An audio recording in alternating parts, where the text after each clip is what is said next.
আমরা যোগের অন্তরকরণ নিয়ে আলোচনা করছি এবং এর আগের দিনে আমরা অন্তরকরণের এই অঙ্কটা করেছিলাম যেখানে আমরা অনেক বেসিক জিনিস আলোচনা করেছি।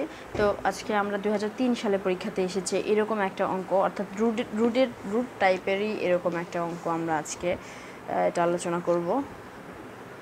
এই দুই অঙ্কের মধ্যে, অর্থাৎ আগেকার দিনের রুটের অঙ্ক এবং আজকের রুটের অঙ্কের মধ্যে একটা সূক্ষ্ম একটা বিষয় রয়েছে যেটা আমরা ভিডিওর মাঝখানে আলোচনা করব। সুতরাং কেউ ভিডিওটা কেটে কেটে না দেখলে রুটের মানে ভীষণ সূক্ষ্ম একটা বিষয় রয়েছে যেটা আমরা আজকে দেখার চেষ্টা করব যে কী সূক্ষ্ম বিষয়টা।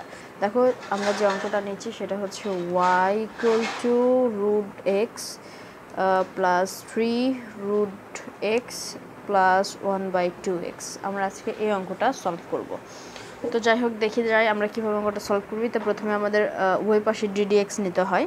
ddx আমরা নিয়ে নিলাম, এই পাশেও আমরা ddx নিয়ে নিলাম। √x plus 3√x plus 1/2x। তো আমরা কি করব, ddxটা প্রত্যেকটার সাথে আলাদা আলাদা করে আগে লিখে নিব যে ddx √x plus ddx 3√x plus dx 1/2x। ঠিক আছে, একটু ব্র্যাকেট দিয়ে দিলাম। তো আমরা জানি যে ddx √x এর সরাসরি একটা সূত্র রয়েছে যেটা আমরা আগে দেখেছিলাম যে যদি কোথাও লেখা থাকে আচ্ছা একটু নড়ে গেল, যদি কোথাও লেখা থাকে যে ddx √x তাহলে আমরা জানি এটাকে সরাসরি আমরা লিখব 1/2√x। তো এখানে রয়েছে ddx √x, সরাসরি আমরা এখানে সূত্র বসে দিব যে 1/2√x প্লাস, আর এটাকে আমাদের একটু সাজিয়ে গুছিয়ে নিতে হবে, আমরা আগে এটাকে সূত্রতে ফেলাতে পারবো না। দেখো ddx আমরা এর আগেও একটা রুটের অঙ্ক করেছিলাম। যদি বিষয়টা থাকে, দেখো এখানে যদি থাকে যে 2√x এরকম যদি থাকে তাহলে এটাকে আমরা লিখব যে x 1/2। যদি থাকে 3√x এটাকে আমরা লিখব x 1/3। যদি থাকে 100√x তাহলে আমরা লিখব x 1/100। এরকম একটা বিষয়।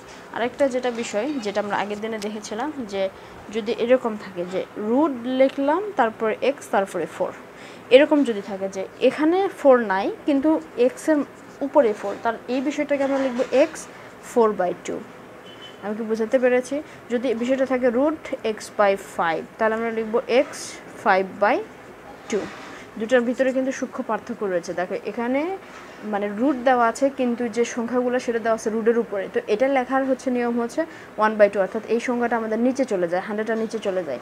আর দেখো, আর এখানে যদি x এর উপরে এরকম করে 4 থাকে 5 থাকে তখন কি হয়, এই 4 5টা উপরে লিখে যায়, নিচে 2 হয়। এখানে যদি লেখা থাকে x 100 তাহলে কি হবে 100/2, মানে x হবে তারপর 100/2। এই বিষয়টা মনে রাখবে, পরবর্তীতে কিন্তু অনেক জায়গায় কাজে লাগবে, সেটা আমি এখনই বলে দিলাম। তাহলে এটাকে আমরা কীভাবে লিখব যে x 1/3 প্লাস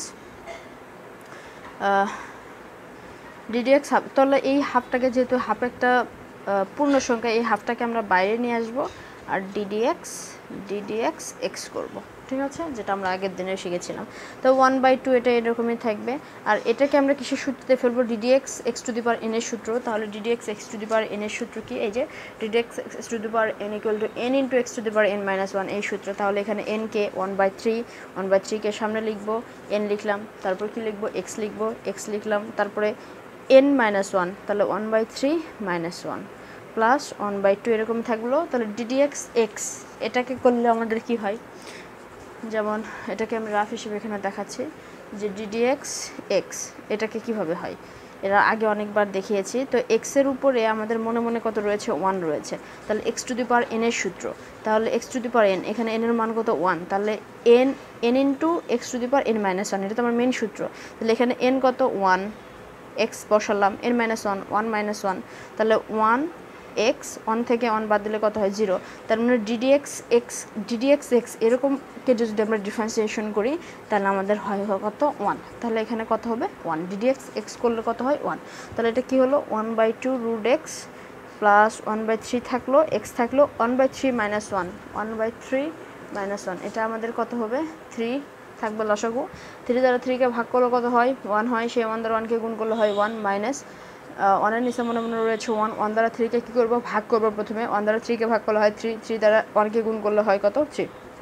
তাহলে এখানে হবে -2/3 -2/3 প্লাস 1/2। বিষয়টা হচ্ছে এখানে তোমরা এটাকে এরকমভাবে রাখতে পারো, কোনো সমস্যা নেই। এটাই হচ্ছে তোমাদের অ্যান্সার, বা আরও দু একটা লাইন সমস্যা নেই লেখা যায়। আরও কি লেখা যায় যেমন ধরো 1/√x, এখানে 1/3x, এটাকে আমরা লিখতে পারি এরকমভাবে 1/x⁻2 - 3, যেমন এর সামনে মাইনাস রয়েছে, তো এটাকে নিচে দিলাম, নিচে দিলে হয় সে মাইনাসটা উঠে যায়, এই মানে 2/3টা এরকম থাকে, মাইনাসটা উঠে যায়, প্লাস হাফ, এটাকে এভাবে লেখা যায়, আর বিভিন্নভাবে লেখা যায়, তো যাই হোক ওগুলো আমি এখন হচ্ছে তোমাদেরকে শেখালাম না, ওগুলা দরকারও হবে না। কথা হচ্ছে যে এটা শিখলাম, আমরা আরেকটা অঙ্ক করব। তো এটা যারা খাতা কলম সহ আমার লেকচারটা 2-3 বার সহ দেখছো, খাতা কলম সহ, তাদের কিন্তু উপকারে আসবে, এটা আমি 100% বলে দিচ্ছি। পরবর্তীতে তাদের আর কোনো ঝামেলার সম্মুখীন হতে হবে না। যাই হোক, তো দেখা যাক, আমরা আরেকটা ছোট্ট একটা অঙ্ক করব, ছোট্ট, যেখানে বেসিক রয়েছে দেখে আমি অঙ্কটা দেখাচ্ছি তোমাদেরকে। দেখো পরবর্তীতে যে হয়তো আমাদের বিষয়টা লাগবে, যেমন এখানে রয়েছে y = √x, তারপরে রয়েছে √x, তারপরে 1/√x।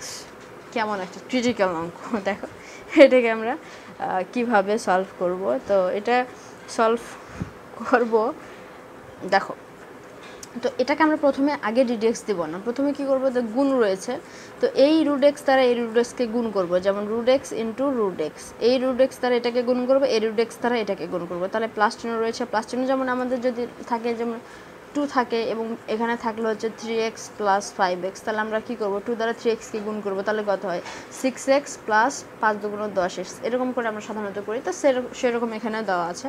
তাহলে √x × 1/√x, তাহলে এটা কি হবে, দেখো √x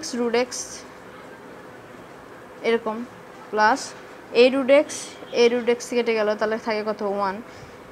তাহলে যদি কোনো সংখ্যার উপরে √x তারপরে স্কোয়ার থাকে, তাহলে এটা কেটে যায়, √ও কেটে যায়, 2 কেটে যায়, থাকে হচ্ছে কত, x থাকে, x আর +1। এটা কেন কেটে গেল, বিষয়টা হচ্ছে যে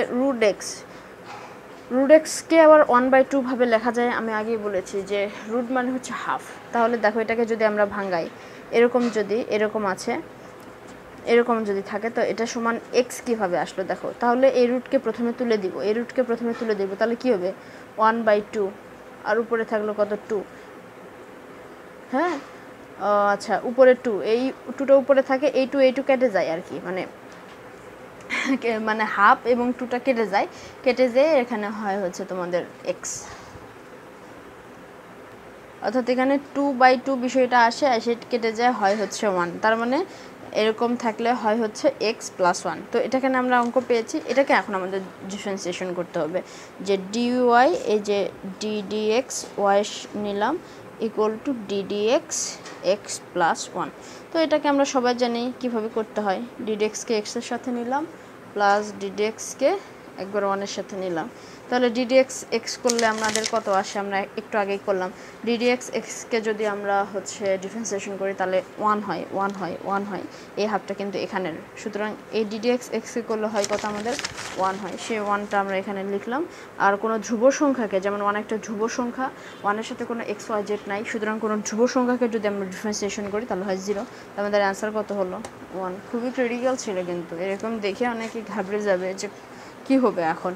তো আমি তোমাদেরকে করালাম, আমরা নেক্সট দিনে হয়তো বিয়োগ নিয়ে আলোচনা করতে পারি, বিয়োগের এরকম সুন্দর জিনিস দেখব, এবং কিছু সালের অঙ্ক আমরা সেখানে সলভ করার চেষ্টা করব। তো সে পর্যন্ত সব ভালো থাকো, সুস্থ থাকো, দেখা হবে পরবর্তীতে।